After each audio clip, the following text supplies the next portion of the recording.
So there you go. Thank you very much. So yeah, I will ask everybody to keep their microphone muted during the presentation, and then yeah, let's go. Carole, over to you. Okay, all right. Good morning, everybody. Thank you for joining me today, and big thank you to Arnold, who invited me along to do this, and also for making it all happen. So today is about, as Arnold said, it's about sharing strategies that are about strengthening your online presence, your existing online presence. That would be for your business or for your personal brand. And I'm also going to be going into content, because it is the biggest challenge really for most marketers, is trying to come up with fresh content to stay in front of your target audience. The strategies I've put together, for the most part, you should be able to do them yourself. You might need your website guys to maybe come in a little bit, but that'll be just maybe some tweaks. So it's really about trying to make sure that there's no real major cost to you to implement these strategies that I have for today. Before we get into that, maybe just a little about me. My background has been travel technology, and aviation. And way back when, I was the e-commerce business development manager across EMEA. And at that time, we were getting our customers online with websites. So it's quite a while back. I've been sales and marketing manager for an Irish airline, and marketing and PR manager for an international airline. But back in 2006, I made a change, and I went off, retrained and so on. And I was coaching from 2007. But after the global financial crash in 2008, and we were in recession, as it was in Portugal as well, things were pretty difficult, and I needed to go off like many other businesses and see how I could rebuild my own business. What I did at the time was I decided I better investigate this new emerging medium, which was social media. And so I went off, and as I was learning, I was sharing. So quite early on, I was writing, I was doing blogs, and then I was helping out family and friends who were also struggling during the recession. That led on to hosting events around Dublin. I was then guest blogging for a London-based social media company and writing articles for an Irish magazine. And then I went on, and most of you will know Skillnet Ireland. I was with, I did a 4-year stint with them. So I was actually hosting training up and down the country. In 2011, my coaching, if you like, completely evolved into one that was around online marketing, because that's where the need was. And so over the last 12 years or so, I've actually been working with clients from Ireland, Portugal, Africa, Middle East, and the UK, of course. So enough of me. Let's get on to what we came here to do today. And this is, I'm moving into these strategies that I have for you. So I'm going to go over to our first slide. And this one really, I just wanted, before we get into things, I think it's important to note the effect that the pandemic has had on the consumer. You know, we're all aware of this. What it's done is it's surged the online buying. We now have customers, we now have people online, buying online, who before March 2020 maybe hadn't done so before, but because of lockdown and because of shielding, they had to go on to, they had to buy their groceries online. We know that the consumer, we know that the buying behaviors of the consumer has changed. And what that means for you as a business is you need to be online. Now, that's nothing new in reality, but what is really important is that today is about giving you some strategies to sort of give you a leap ahead of maybe your competitors. So I've just put a couple of notes, points here really. Apparently we're saying that the pandemic, COVID, has accelerated online buying by up to 10 years, not 20, 10 years. This, again, nothing new. Customers want to shop online. We now know that, but they also want to engage with you online, and they expect you to respond online. Low touch interactions, and they want to feel safe. Very important if you're in, well, lots of businesses, but obviously hotels, anything, you know, where consumers feel that their safety might be at risk by engaging with your product. So you need to be aware of these things, okay? So I'm going to move on. Now, for those of you who like stats, I've just thrown a few in here. Probably no surprise to you that 79%, just shy of 80% of the Irish public online bought online last year. Ireland's a little bit different in the sense that if we were kind of online earlier than a lot of Europe, and believe it or not, one of the reasons for that is Ryanair, because when Ryanair came into the Irish market years ago, what they did was they pushed us to buy directly from their website. So, okay, so we're a little bit more familiar with online buying. With Portugal, there isn't as many businesses that have an e-commerce presence. So while the numbers might be lower in than they might be across Europe, you can still see that stats a year old, that online buying has gone up. Now, I've stuck in the last stat because I think this is really relevant to any consumer right now. And really what it said was, and it's an Ernst & Young research or report that they came out, and they said 67% of consumers have said that their changed buying behaviors is going to be the new normal for them. And I think that's important because we really have to make the assumption nowadays that we've got to be online.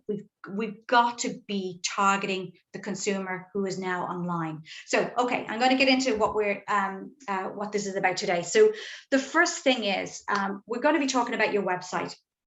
Now, when it comes to your website, it is so nice if somebody bothers to come over to your website. Now, whether they follow a link from an ad that you put out, or if it's a case that they might have heard about you and they say, oh, I'll go over and I'll check this person out or their business out. It is really nice if they stay on your website. And because if they stay on your website, what that means is that they're browsing your products, they're reading the information that you have on there if you're a service provider, like a coach or a consultant or whatever, okay? If you're looking at your Google Analytics and you're seeing that they're jumping off within a couple of seconds, or maybe you're just not getting traffic to your website, you might need to look at a few things that could be happening, okay? And some of these are things that you can fix fairly fast. And this is what I call my fast fixes. Now, one of the things I would suggest you do, if you haven't done it already, or if it's been a while, or if you have a new website, I really strongly suggest that what you do is you get a few friendlies together, 4 or 5 people, whether they are, friends or family, employees, colleagues, and you ask them to go onto your website and you listen to their feedback, because what you want to know is, first of all, could they get onto your website? How many times have you went over to a website and it's spooling? It's taken ages to load up. What do? You get bored and you move on and you go to a competitor. So what you're looking for is feedback to tell you whether or not it's easy to get onto your website, how quickly it is to get onto your website, if it's easy to see what it is that you're selling or you do. Now, it's probably harder for a coach or a consultant, really. If you're selling products, it's kind of easier. You can put your products up there. But if you're selling maybe a service, it can be sometimes a little harder. So you need them to come back to you and say, yes, I know what it is you're selling. I know what it is you're doing. Site navigation. Is it easy to get around the website? Yeah. Now, if they come back to you and say it wasn't, delve into that a little bit deeper and find out what exactly is the problem, okay? Sometimes it might be that they've gone onto a page and they weren't sure about how to get back to maybe your home page or another page. Just check that out. That might be something very simple. If it's not, you might need to talk to your website guys about it, but let's assume that that's going to be okay. Something that you need to have on your website, and this is nothing new really, is some testimonials. You need to, nowadays, let's be honest, it's not like the old days where you went to your friends and you said, can you give me, what do you think about this business or whoever it might be? Nowadays, what we do is we believe the reviews of strangers. So you need to have testimonials on your website, something that helps that person, if they're on your website, to kind of think, okay, I think I could work with this person. Now, the other thing is the checkout process. I'm again assuming that you have an e-commerce piece on your website. If you do, you need to make sure that the checkout process is easy. If you can get the people that are going to audit your site to just go through the flow for you and let you know that it's okay. Now, again, years ago, it used to be you'd go on and you'd want to buy something and you nearly had to give your blood group. There was so much information asked, just to check out. nowadays the consumer is really, really concerned about their privacy, the data that you might be taking and sharing potentially. So what you need to do is with the for the checkout process is make sure that you only take the information that you need.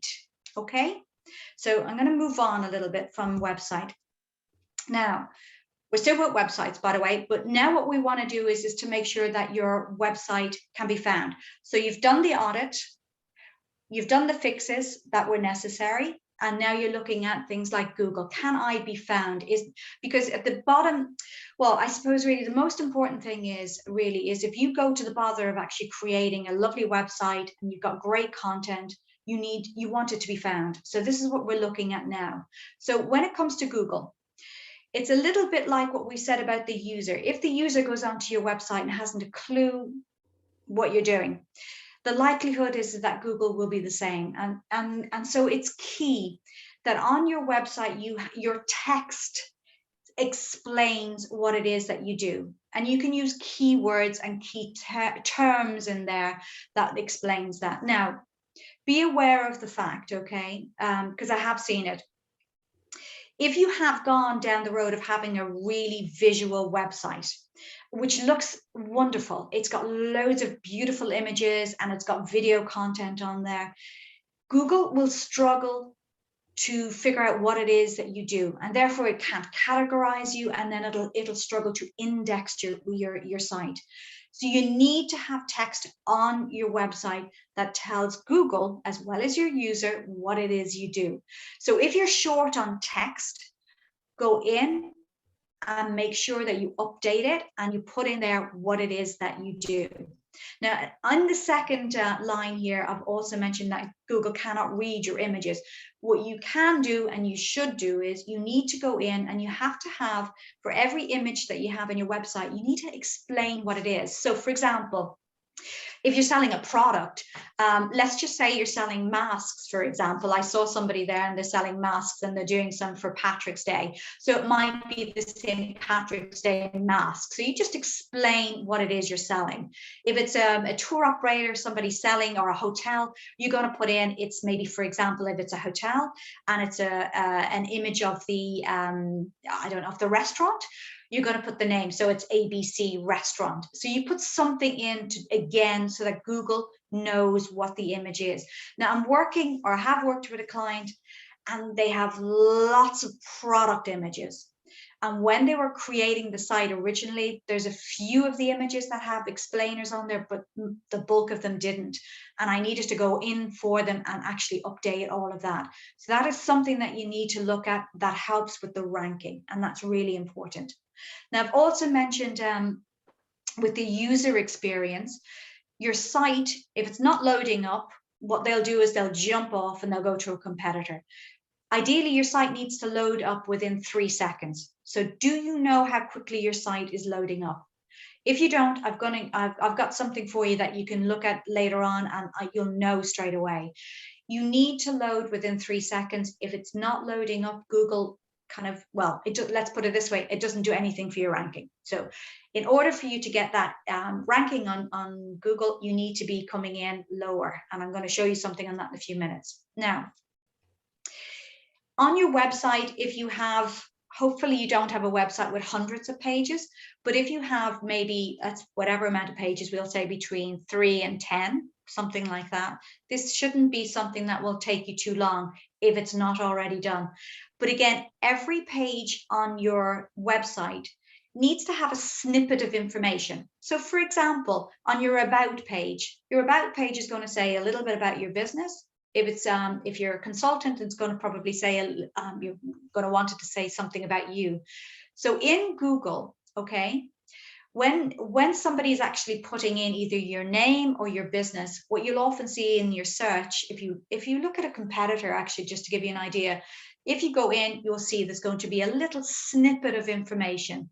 And that's the information that needs to be in the back end of your website. So again, that Google knows what each page on your website means, and so that they can figure out again what it is, whether they can figure out about what you're doing and so on. And again, it goes back to that categorizing you and then indexing the page. So this kind of, again, it's all about the user experience. The longer the user is on your website, obviously you're hoping that they might actually stay around, they might buy, but again, that is better for ranking again with Google. So really these two kind of go in tandem. The user experience, if the user experience is, if you've got that down pat and you know it's working well, it will help you with your ranking with Google.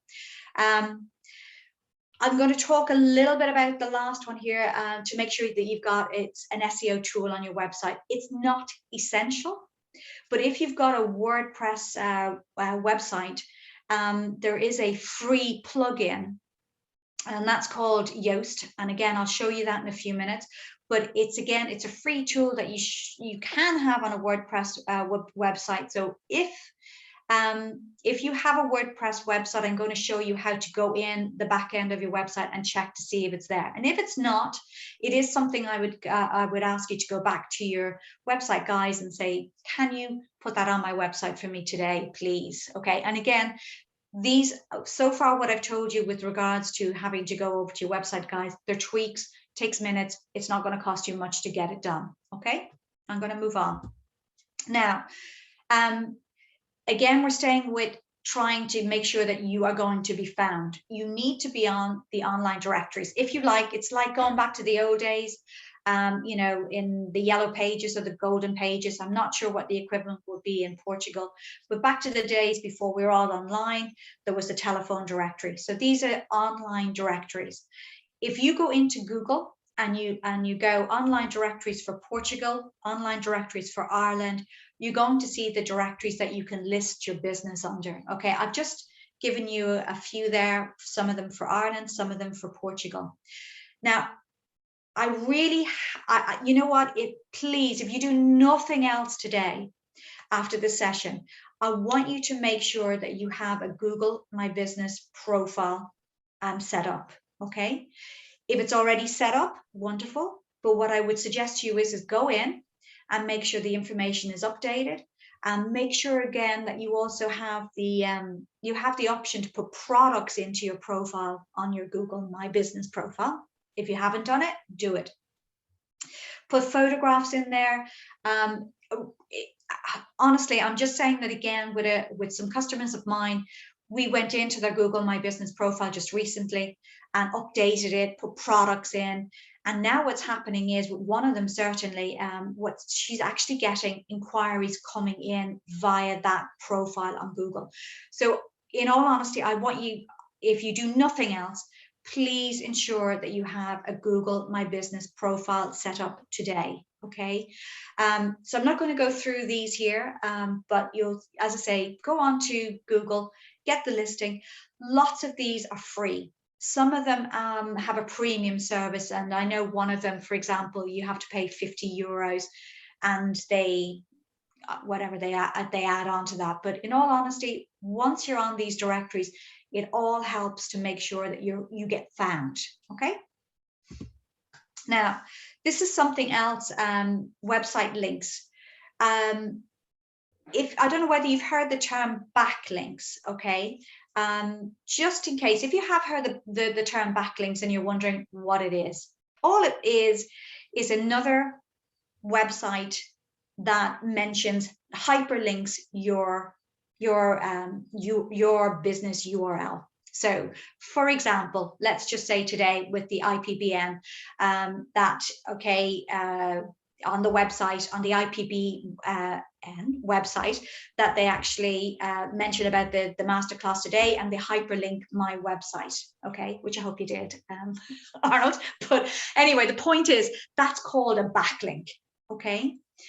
And as I put it in here, the more you get of those backlinks, it's counted like votes with Google, in the sense that they see that this is a site that has relevance. Now, it's really important that you understand that those links need to be relevant to your business. So, for example, if you're if you are somebody who's selling jewelry, and you get a butcher's that does for some reason mentions you, it's not relevant, and that's a very random kind of coupling up that I did there.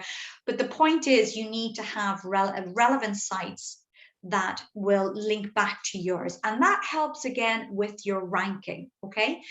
So for example, if you were doing something like guest blogging or writing an article for a magazine, you would always make sure that what they do is they put the link into your own personal profile or your business site. All of those are links, and that's what's called a backlink. Please don't ever think about buying backlinks. It's a bit like in the days when you heard people buying followers for the likes of Facebook and all those kind of things. It really, I'm going to tell you that you're just getting into murky waters. Just avoid that. Go for stuff that is relevant and real, okay? And that's what you want for your business. Now, the other thing is there's internal links. And internal links are on your website. So for example, on your home page, you might have a link into an internal page, or at least you should have. Okay, so that could even be on your homepage, you say something like contact me, and you do a link over to your contact page, or you do a link over to maybe a blog on your website, or you do a link over to maybe a free download that you have on your website.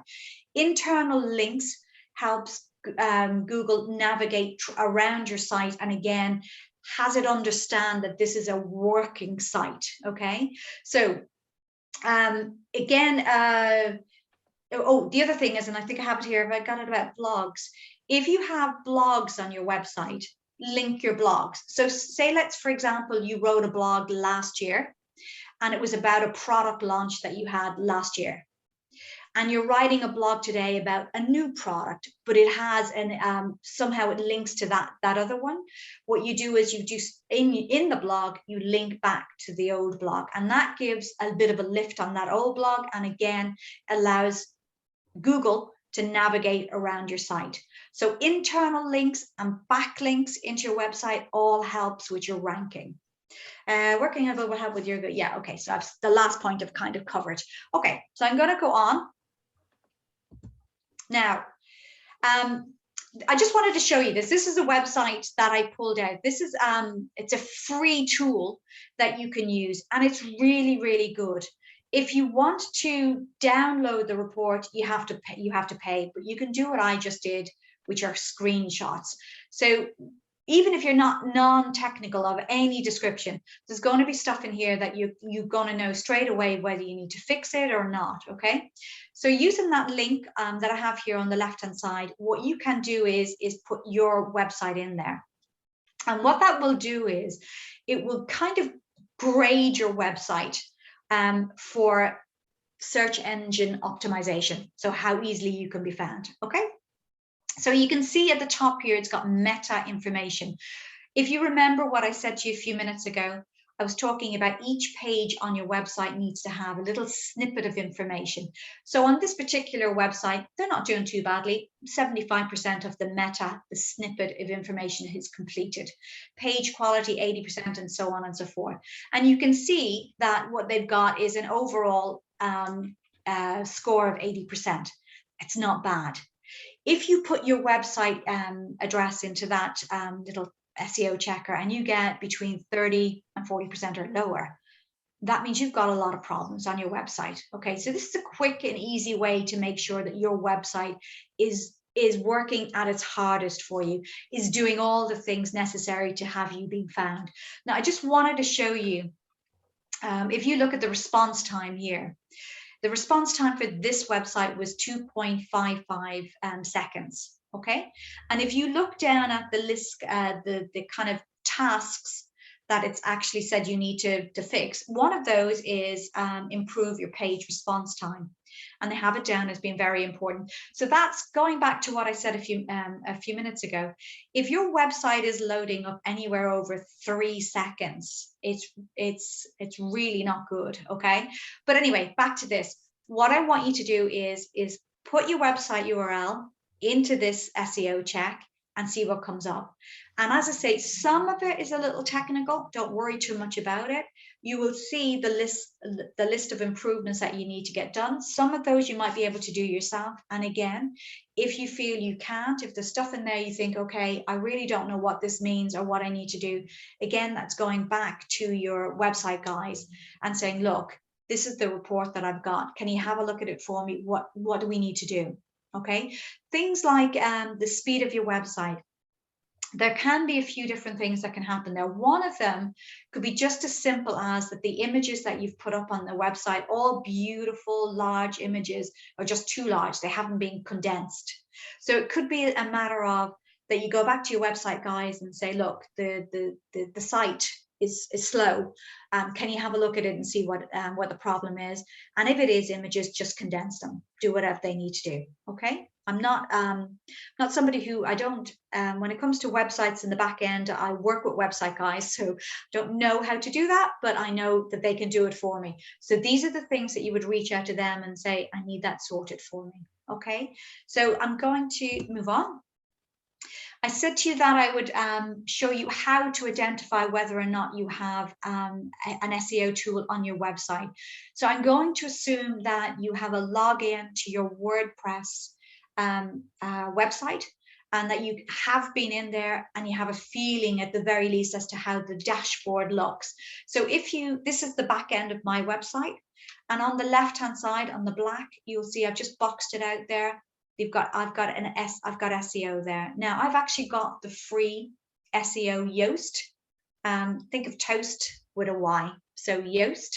I haven't bothered to go for the upgrade to the SEO Premium. I might do at some stage, but for the last number of years, I've just gone with the free SEO plugin.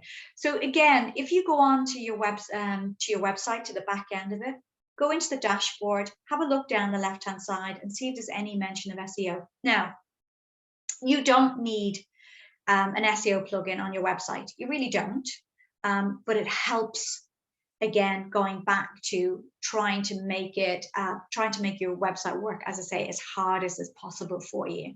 So have a look, and it is free. Why not have it on your website? Now, I've mentioned a few times about the metadata, meta description. So just to show you again what I'm talking about here, this is my about page, okay?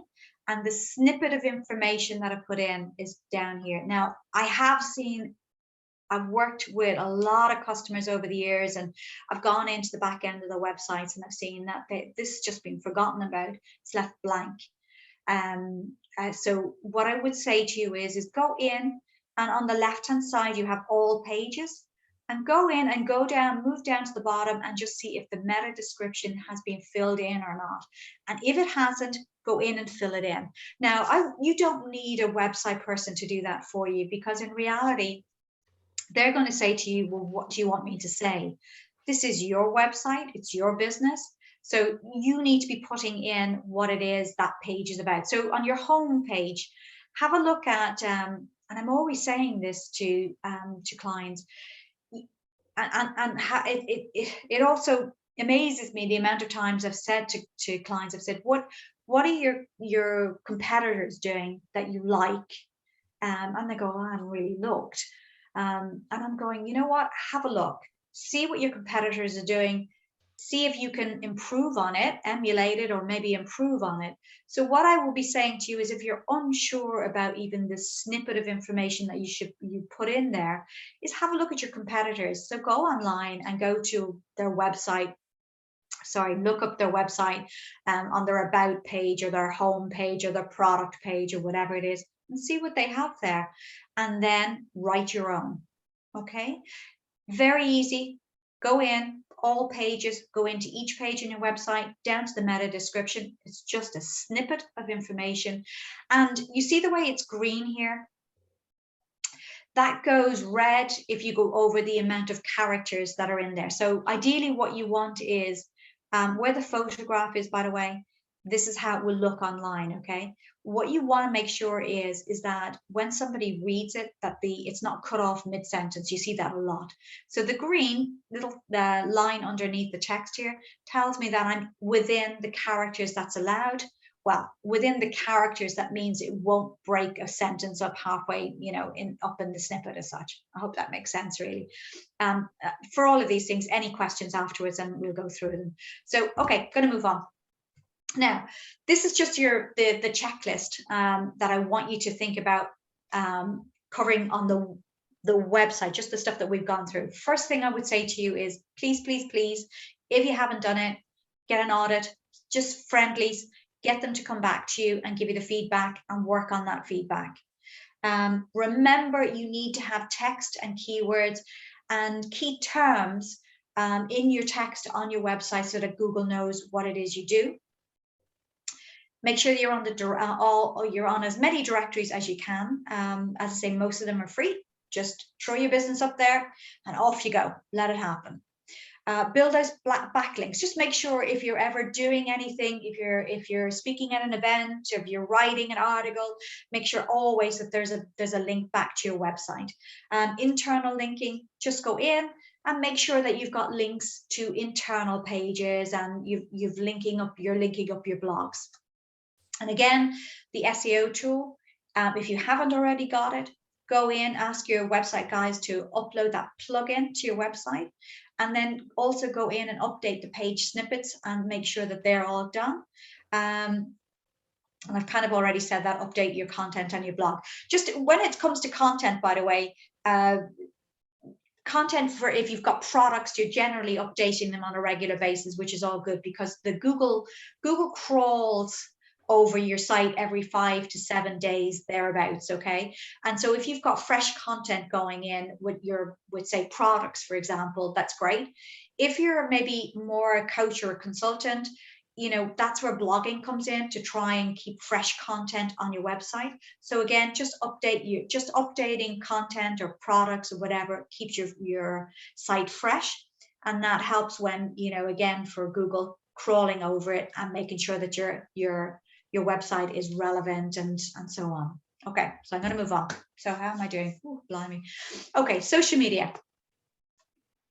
Nowadays, you know, in all honesty, if you're not on social media, it is really a red flag. I mean, years ago, it used to be, for example, the solicitors were very slow about getting onto social media, and we now see solicitors are on social media. And the reason for that is that people will search out a website, you know, and they'll go on and they have they do tend to click on the social media icon to check out and see what's there.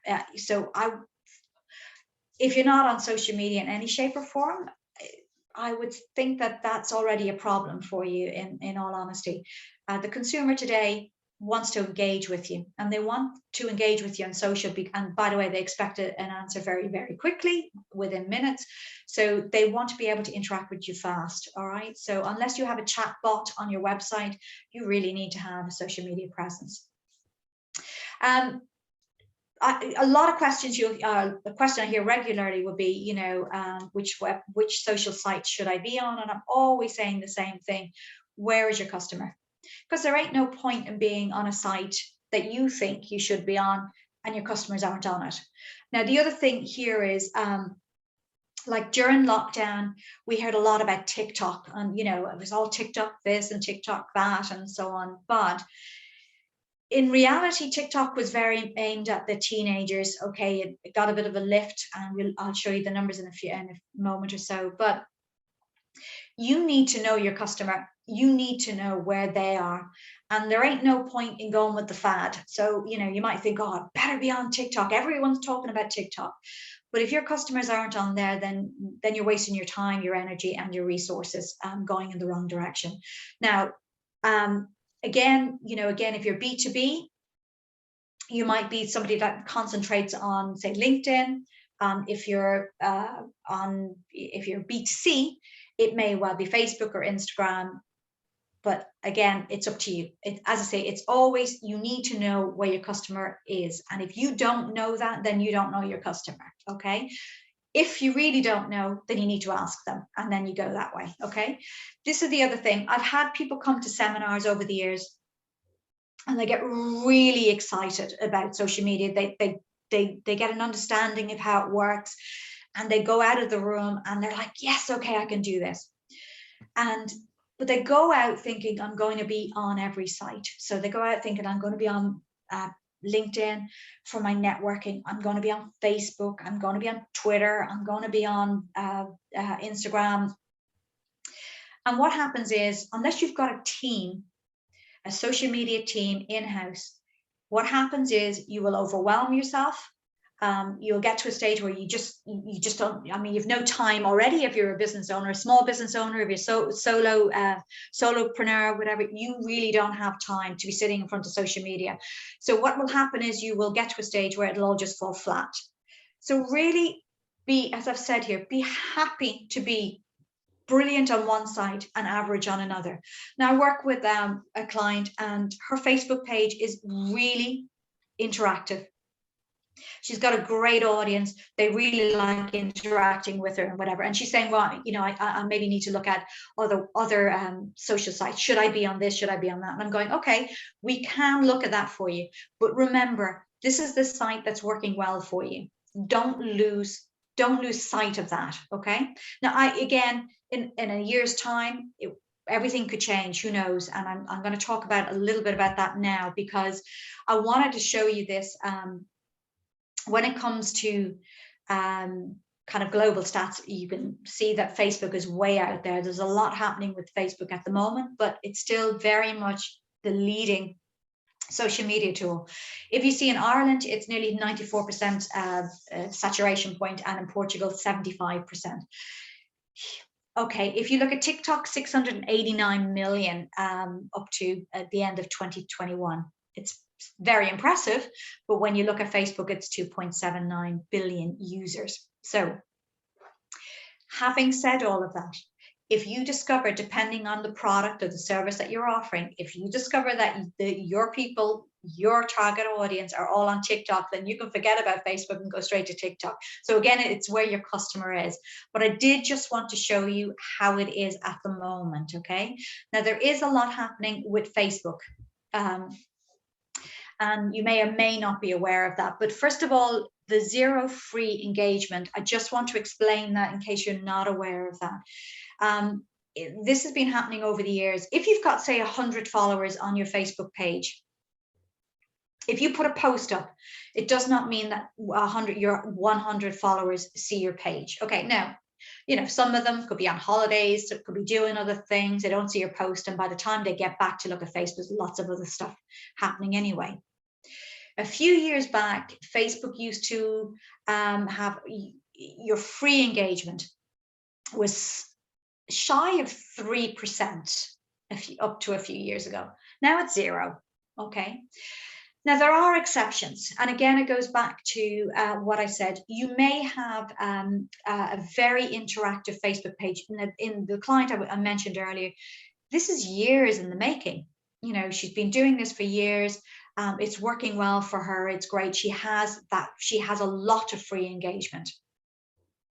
However, Facebook wants you to buy their ads. Okay. And they've been saying this for quite some time. So that's the direction they have been going in, and now we're there.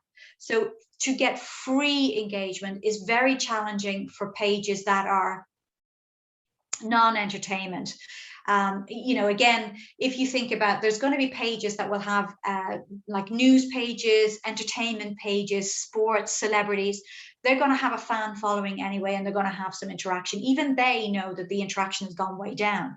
But for those of us who are, you know, maybe not seen as that entertaining as such, it is going to be far more challenging to get seen on Facebook. And the way around that is to start paying for ads. And I'll talk a little bit about that in a moment or two.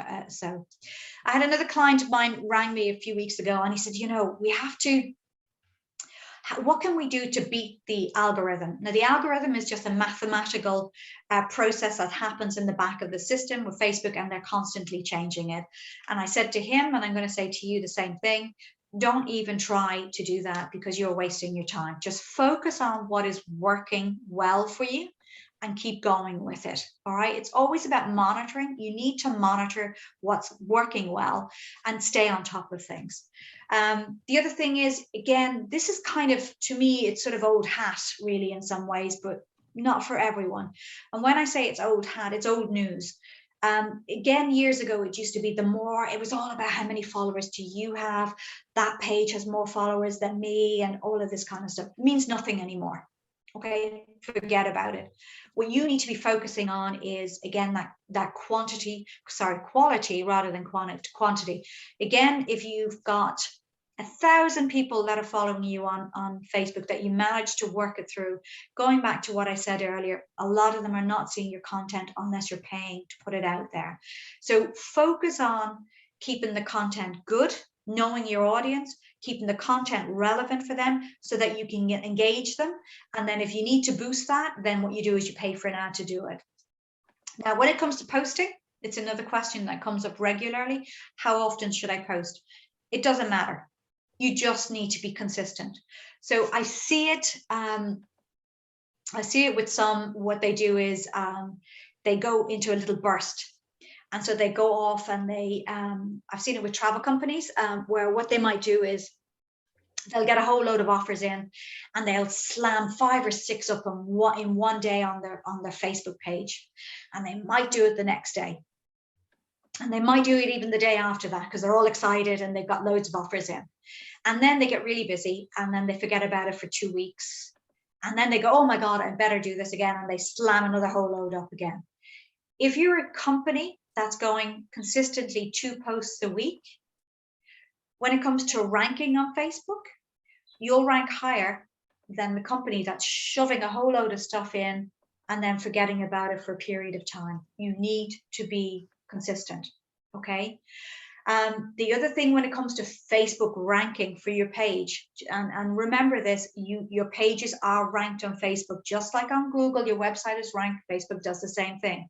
The other thing that helps with your ranking is whether or not you are answering the comments or questions that are posted on your Facebook page or Instagram for that matter, because Facebook owns them. Now, I remember a few years ago, I would have clients say to me, well, you know, we focus, our priority is the customer that walks in the door, that rings us or sends us an email. And we'll get around to those queries that come through on our social media. That no longer works, okay? It now is about getting on and, you know, I mean, at the end of the day, if you think about the consumer, they want to interact with you. Some of them will never pick up a phone to you. They will message you. And so if they message you via social media and you do not answer them for a 24-hour period, now obviously, you know, over the weekend is different, it's acceptable. But during working hours, if you do not answer them for a period of time, which is they feel is more than those few minutes that they allow you, you have the potential of losing them. So you need to have your team who are handling the communication, watching out and monitoring the messages that come in on social media and managing them. Okay. Again, it's all about ranking. Don't do it. You're coming down this way. Your competitors are going that way. Okay. Facebook advertising. Just reading even this morning, there's massive changes coming. And you know what, pretty much in all of this stuff, I could nearly do an hour on each one of these things, but I'm going to very highlight here. For those of you in Ireland that are targeting, say, the Portuguese or the Algarve or Portuguese market, whichever, I'm sure you know this already, but you can go into Facebook and you can be specific about who it is you're targeting. So for example, I've done something here the other way around. So let's just say that you are an Algarve business and you're a vineyard, that Herdade, is that right, Arnold? The Herdade, I think it is, if I'm right about this, where you can go and do wine tasting.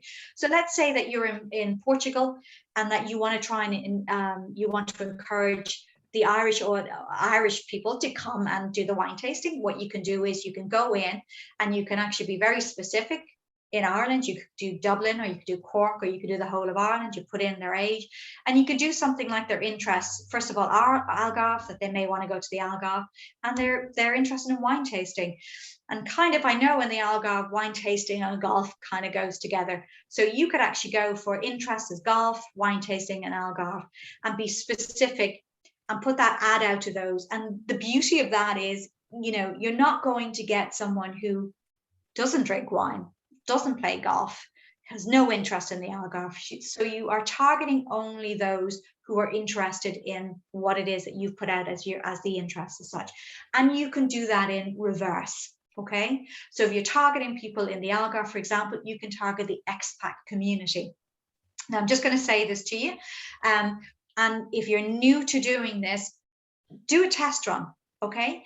And do use a small budget and do it over 2 days or something like that, and just get a feel for how it works.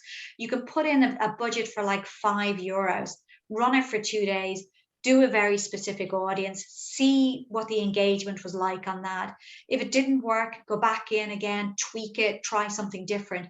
And that's how you kind of figure out how it all works. There are lots of changes with Facebook. Just to say it to you again, they're, aside from the fact that also Apple users have now they're now able to opt out of this advertising. And do you know what? As I say, that's such, I could get into that, and there's such a lot going on with Facebook. It's another day altogether. But just to say to you, have a look at the advertising, try it out if you haven't already done it, and put in the interest. Go right down, hone into the interest to make sure that you're targeting the people you want to target. Okay, I'm going to move on because I am looking at time. Okay, so when it comes to content, creating content, you've got to be thinking in terms of who it is that you're targeting. So what's their issue? What do they want to see from you? Not what do you want to sell, and what's your solution? And remember that it's all about the experience, okay? You don't sell your product or service, sell the experience. So again, I've got like insurance, peace of mind, security. The hotels, for example, this year is all about reconnecting. It's about reconnecting with family and friends and so on. And that's what you need to be focusing on. If you're selling an activity, you need to be focusing on the fun, exercise, health, that kind of stuff. If it's real estate, then it's really, you know what? It's finally maybe it's fulfilling that dream that we've already had and a lifestyle change. So focus on the experience. Now, your customers are your best source of content topics. And these are for just social posts, perhaps blog topics. When a customer asks you how, what, why, where, when, whatever, write it down. Ask your team, write it down. Because if one customer asks you that question, there's going to be others that will ask it, and potential customers who don't know you who would like those answers. So take those questions and use them for topics, okay? How-to, tips, team, company, product news, all of those things. I won't go through them all, but just remember there's easy stuff here. Valentine's Day is coming up. Have you got a post already scheduled? Do these kind of things. There's stuff coming around year after year that you can have a lovely post ready.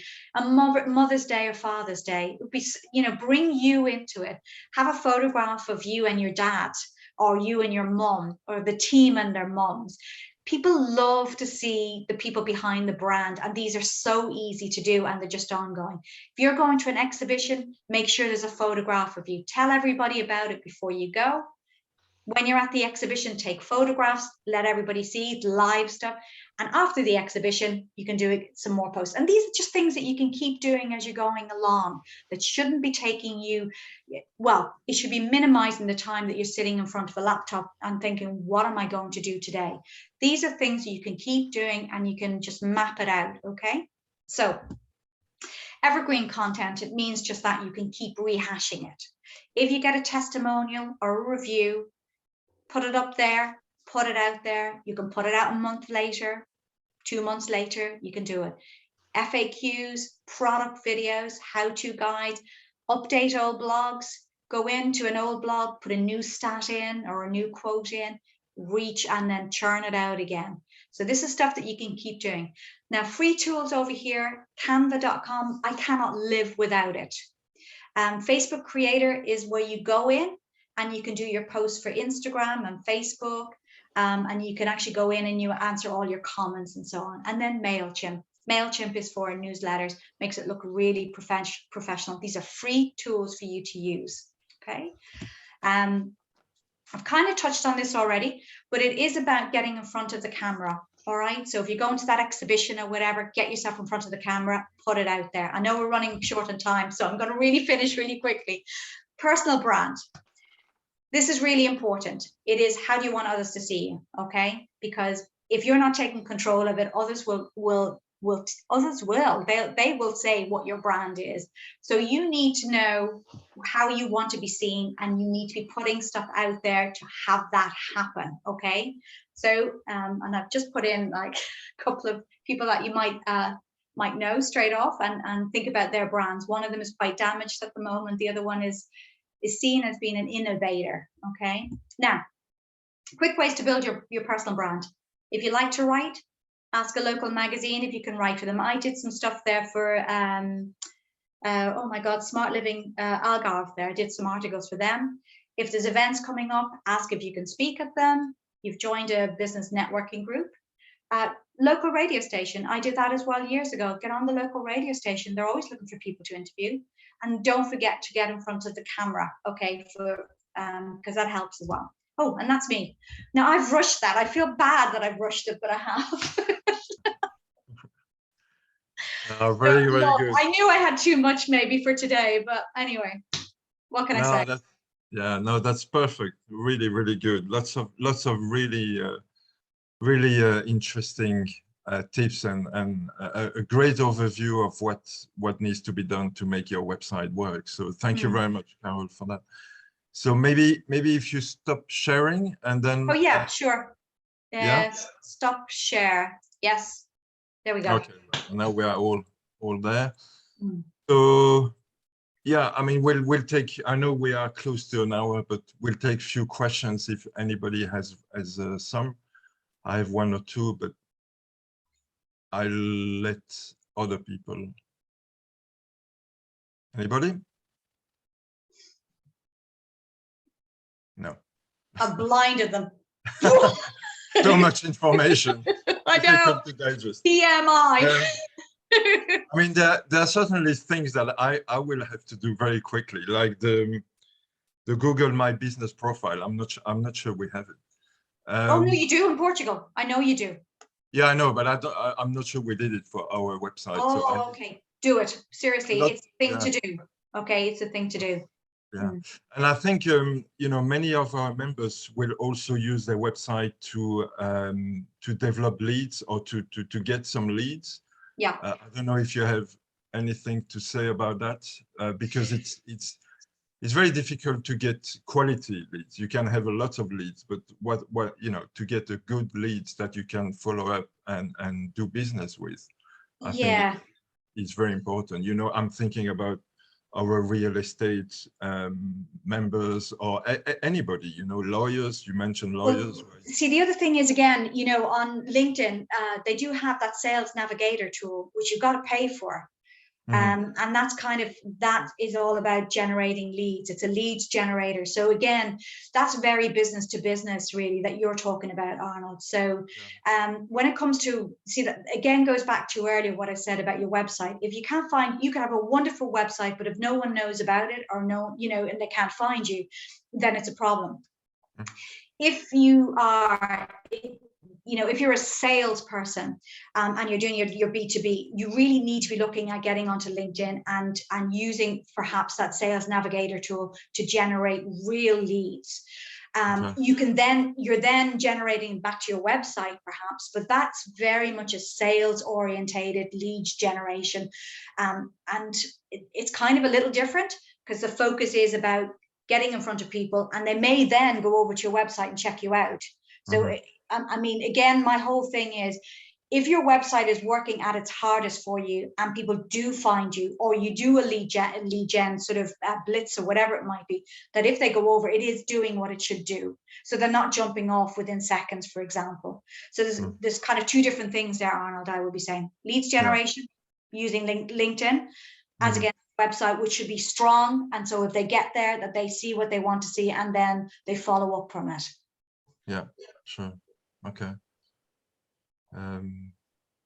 Anybody?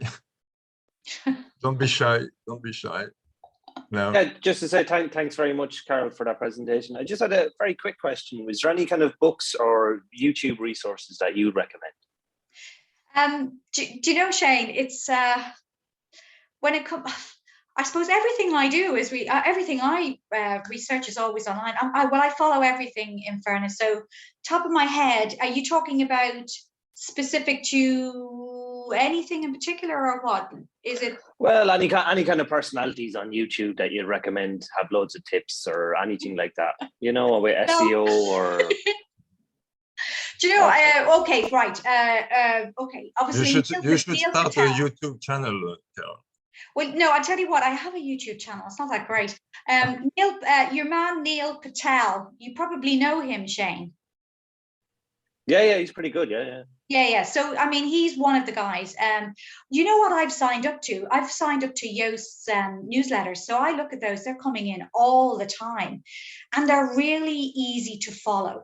So for me, when I'm looking at is Neil Patel, but sometimes he's a bit ropey for me. I like the Yoast ones, actually. I like those a lot because I'm not an SEO expert by any means, but I am following all the stuff that they send through because obviously I'm trying to make sure that my own stuff is actually seen and found. So that's what I would suggest to you. Oh, and I do have my own A to Z of marketing that you can actually, it's a book that I actually wrote, an ebook I wrote, but anyway, but Neil Patel or Yoast, Shane, that's the way to go. Cool, thanks, Carole. No worries. Oh God, I just had the question now and I forgot. Oh yeah, when you mentioned on the meta descriptions, you know, when some of the things that I know and I couldn't make use of it is the keywords search. You know, when you know what your clients are searching for in terms of keywords. Yeah. You know, I was told that, you know, you always try to use those keywords in your descriptions, in what you're about. How do you, so the keyword search is really through the Google Analytics, or how does no. I mean, if you think about, again, it goes back. So on your website, even on the home page, you know, those keywords that you know that your customers use, and it's key terms as well, you know, so the idea is that you have those in the text on your website. And also when it's images, when you're doing a description of your image, that you try and use some images in there. So let's just say that you are, I don't know, a tour operator, maybe, or a hotel, or well, let's go with a tour operator, and they're selling a destination. So they've got an image and it might be Hotel X in Cyprus or whatever it is. So that's your description in there. So somebody looking for a hotel in Cyprus or whatever. But again, it's about the text in the actual page on your website, in the snippet, and in the images, to try and bring them in as much as possible. Okay. Yeah, Google Analytics is just then seeing, you know, if it's all working as such, if you know what I mean. So it's on your website. You need to have the keywords and the terms. Okay, but how do you know what your clients are searching for? Those keywords. Well, okay, I would have to say that, you know, and again, this is something that, you know, again, working with clients, and I would say you have to know who your client is. And if you know who your client is, you know, you can get right inside their head and you know what they're going to put into Google to search for your product or your service. And this is why I'm always saying to people is what you need to do is get out of your head as the seller and put yourself in the shoes of the buyer. And this is why it's really, really important. And also to actually go on, put in some terms into Google yourself for a competitor and see what your competitors are coming up with. And look what comes up in their snippets. All right. Because you've got to get out. Unfortunately, as a business owner, sometimes we have tunnel vision. You need to step out and get into that head and think, what is it that they're putting in? Or you ask them. You ask your customer, how did you find me? If they're new, how did you find me? And that's what you do, Arnold. You know, a lot of this is common sense, but because we're so focused on getting these things fixed, we can get like this and we don't see the wider picture as such. We need to think like the buyer. Well, I could ask you so many more questions. Okay. But I think we're running out of time. It's about an hour, and I know everybody is busy. So, but I will. So, thank you again so much, Carole, for a great presentation. So, I will share the webinar recording. I will share your contact details. I will share the presentation. And then, you know, if you want to get in touch with Carole, please do so. So that's it, and we'll have our next master class on Thursday. So if you also, which is a good follow-up to this one, it's really, you know, how to use how to translate your website for international growth. So I think that everybody is looking to do business international. So I think that would be very interesting as well. So unless there is any other last comment, I think. Can I just say, I've seen some of the comments coming up, not all of them, but thank you very much, everybody. And again, I know I rushed things a little bit, but I appreciate you being here today. So thanks, Emil. Okay, so I think